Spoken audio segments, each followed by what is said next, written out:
Assalamualaikum warahmatullahi wabarakatuh. Perkenalkan, nama saya Suaidin, bisa dipanggil Idin dengan NIM akhir saya yaitu 8. Baik, di sini saya akan menjelaskan teori tentang konstruktivisme. Apa sih konstruktivisme? Yaitu teori pendidikan yang mendapatkan peningkatan perkembangan logika dan konsep pembelajaran. Logika dan konsep belajar atau seorang belajar yaitu terbangun pengalamannya dan pengetahuan yang dikonstruk sendiri atau dibangun sendiri oleh para pelajar. Peran belajar dalam konstruktivisme yaitu berperan sebagai fasilitator atau membantu pembelajar untuk memperoleh dan pemahamannya sendiri. Prinsip-prinsip konstruktivisme di sini yaitu saya dirangkum ada 4 poin. Yang pertama, pengetahuan dibangun oleh sendiri. Terus yang kedua, pengetahuan tidak dapat dipindahkan dari dosen ke mahasiswa. Yang ketiga itu, mahasiswa yang aktif mengkonstruk secara terus-menerus sehingga selalu terjadi perubahan konsep ilmiah. Terus yang terakhir ini, dosen sekedar hanya membantu menyediakan sarana dan situasi agar proses konstruksi berjalan lancar. Bahasa kerennya itu memfasilitasi. Dan ciri-ciri konstruktivisme yang digunakan oleh Deliver and Order 1994. Yang pertama yaitu orientasi, yaitu peserta didik yang diberikan kesempatan untuk mengembangkan motivasi dalam mempelajari suatu topik dengan memberi kesempatan melakukan observasi. Terus yang kedua yaitu elitasi, yaitu peserta didik mengungkapkan idenya dengan jalan berdiskusi, menulis, membuat poster, dan lain-lain. Terus yang ketiga itu restrukturisasi ide, yaitu klarifikasi ide dengan ide orang lain, membangun ide baru, mengevaluasi ide baru. Terus yang keempat, menggunakan ide baru dalam setiap situasi, yaitu ide atau pengetahuan yang telah berbentuk perlu diaplikasikan pada macam-macam situasi. Dan yang terakhir ini yaitu review.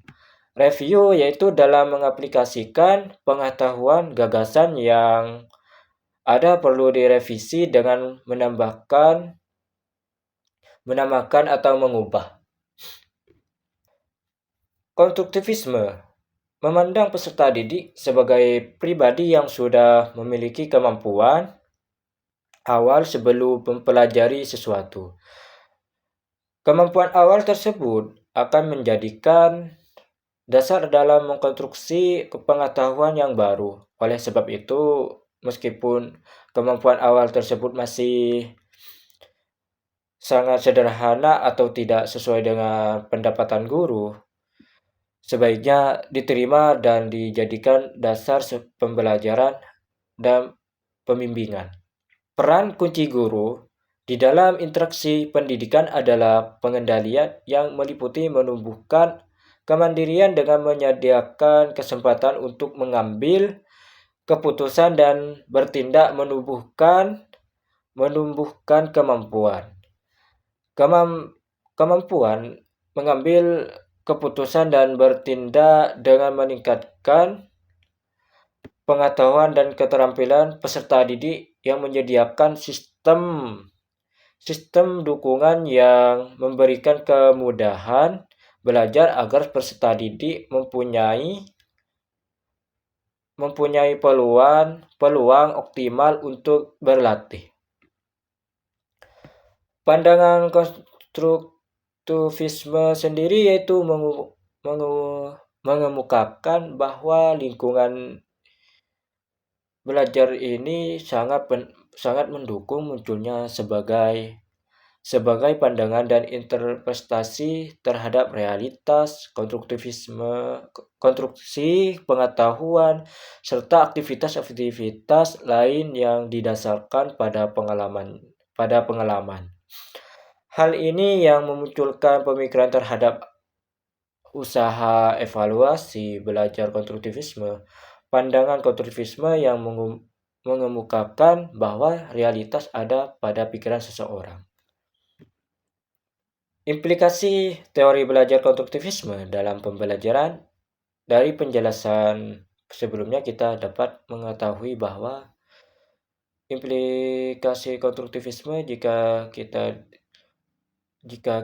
dikaitkan dengan pembelajaran dengan web learning dan pembelajaran melalui sosial media atau social media learning.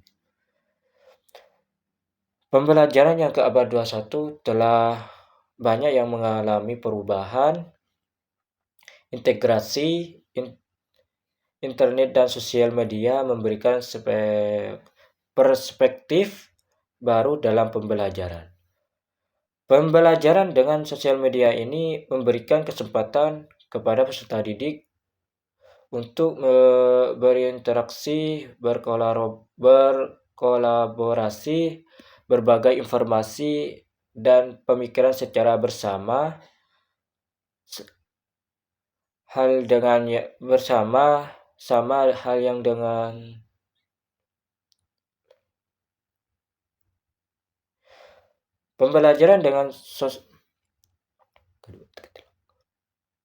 Pembelajaran dengan sosial media memberikan kesempatan kepada peserta didik untuk berinteraksi, berkolaborasi, berbagai informasi dan pemikiran secara bersama-sama hal dengan pembelajaran melalui sosial media. Pembelajaran melalui web juga memberikan kesempatan kepada peserta didik untuk melengkapi satu atau lebih tugas melalui jaringan internet. Model pembelajaran melalui web maupun sosial media ini sejalan teori konstruktivisme yang dimana peserta didik adalah pembelajaran yang bebas dapat menentukan sendiri kebutuhan belajarnya. Beberapa implikasi konstruktivisme dalam mempelajari adalah sebagai kurikulum yang disajikan mulai dari keseluruhan menuju bagian-bagian dan kelebihan pendekatan kepada konsep-konsep yang lebih luas. Beberapa implikasi konstruktivisme dalam pembelajaran adalah sebagai kurikulum yang disajikan mulai dari keseluruhan menuju ke bagian-bagian dan lebih pendekatan kepada konsep-konsep yang lebih luas. Pembelajaran lebih menghargai pada pemunculan pertanyaan dan ide-ide peserta didik. Kegiatan kurikulum lebih banyak mengandalkan pada sumber-sumber data primer dan manipulasi bahan. Peserta didik sebagai pemikir yang dapat memunculkan teori-teori tentang dirinya. Pengukuran proses dan hasil belajar peserta didik terjalin di dalam kesatuan bagian pembelajaran dengan cara guru mengamati hal-hal yang sedang dilakukan peserta didik serta melalui tugas-tugas pekerjaan peserta didik. Menentukan belajar adalah menyusun pengetahuan dengan cara guru mengamati hal-hal yang sedang dilakukan peserta didik serta melalui tugas-tugas pekerjaan peserta didik dan belajar dalam grup. Proses memandang pengetahuan adalah non-objektif temporer, selalu berubah dan tidak menentu. Belajar menyusun pengetahuan, sedangkan mengajar adalah menata lingkungan agar peserta didik termotivasi dalam mengali makna. Mungkin itu yang saya sampaikan. Mohon maaf apabila ada kekurangan. Wassalamualaikum warahmatullahi wabarakatuh.